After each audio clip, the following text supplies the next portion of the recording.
Hi there, class. Let me ask you a question. What is a public speaker's number one concern? Do you have your answer?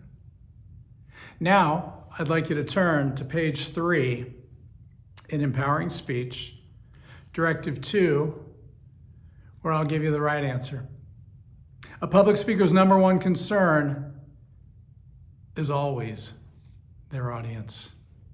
I'm a big fan of real-world research. That is research that is not academic, but is real-world. Take a look at what Business World March 26, 2011 has to say. And before I say it, I want to also note, I don't like old research. But when old research says it better than anyone, I use it. And I love what Business World says. Audience is king, or I will add queen. Nothing more important than our audience. This should actually be at the front of my book. But my audience, their number one concern is anxiety, the fear of public speaking. So that's why we start there.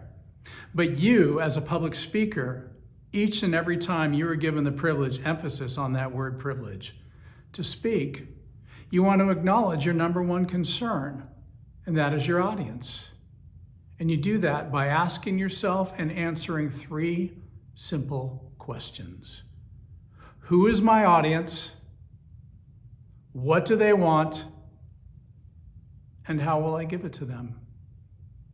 I promise you, this works magically. And from a communication theory standpoint, acknowledging the reality of all the other audiences in our lives, anytime we're given the privilege to communicate, it works. Anytime you need something from someone, they are your audience. Teachers, parents, employers, relationships. Anytime we go into a communication situation with anyone we need something from, we should be asking ourselves, who are they? What do they want? How will I give it to them? Promise, promise, promise. If you do this in your classes, if day 1 of any class you take, if you do this regarding the person at the front of the room, who are they? What do they want? How will I give it to them? That is the key to success in your classes. Not being exceptionally bright, that helps. But on a practical level, if you just purpose to know the person at the front of the room, figure out what they want, give it to them, you will have success. But back to here, our purposes for this class is public speaking. I can't stress enough how important it is to have a proper respect for audience analysis. If you are asked to speak at work, which, by the way, if any of you have any degree of success, and I pray you all do, you'll end up having to speak at work. If your boss is a Dodger fan, what do you have to work into the presentation? The Dodgers. If you know the names of the people in the audience, your peers, because quite honestly, public speaking situations are usually not big, giant audiences. They're small, intimate audiences. If you know the names of the people in the room, use them. Use whatever you can. It's absolutely magical to work your audience. One of my favorite examples is years ago, I was blessed to work with the Seoul Price School of Public Policy at USC. I was asked to help PhD candidates with their public speaking skills. I don't have a PhD. And I'd never taught at USC. I was very anxious about this privilege, this opportunity, but I was also very nervous. Technically I would be speaking to a room full of people that were academically advanced beyond me. I was incredibly nervous. I was on my way to USC and I did as I often did, sitting in traffic. I called my father, who I'm very close to, and we're chatting, and my dad says to me, "Dwayne, how about that game last night at USC?" I said, "Dad, I don't follow sports." He said, but you're going to USC. I said, oh, you know what, you're right, tell me about it. Anyways, it was a really important game, a football game, and USC apparently destroyed the other team. So when I stepped up in front of this audience, the very first thing I said to these students was, how about that game last night? Oh boy, the response was magic. And at that moment, I hadn't even gotten into what I was there to do, but I knew I had them. Audience analysis is everything, giving the audience what they want.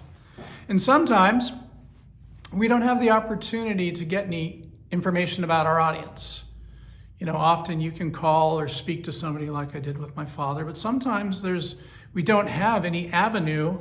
Actually, we always have an avenue. I'll get to that in a minute, but we don't have a way of connecting with the audience in a traditional sense. So I'll ask you, what can you do anytime to get information that you need about someone? Do you have an answer?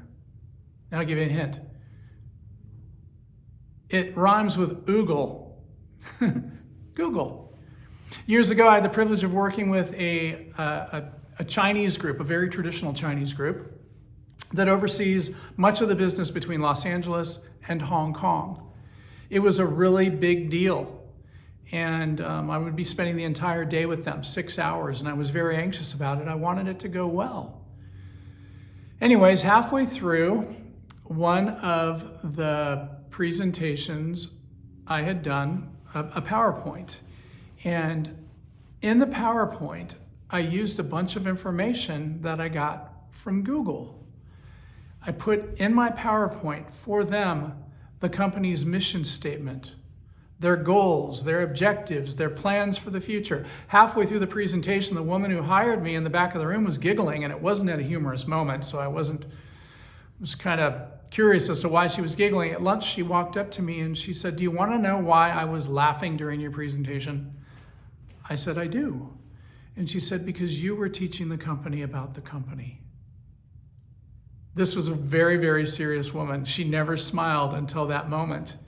And after that, I did get hired again, and she would often bring me Chinese pastries.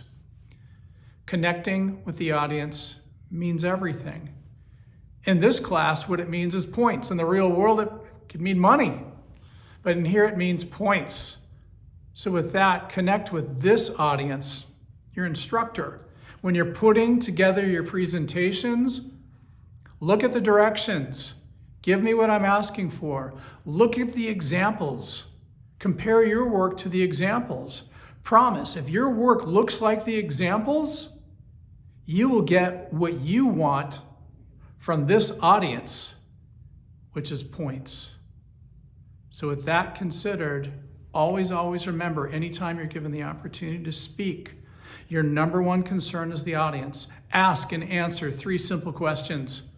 Who are they? What do they want? And how am I going to give it to them? And always, always, always remember that little note at the bottom of the book. Own the burden of your success.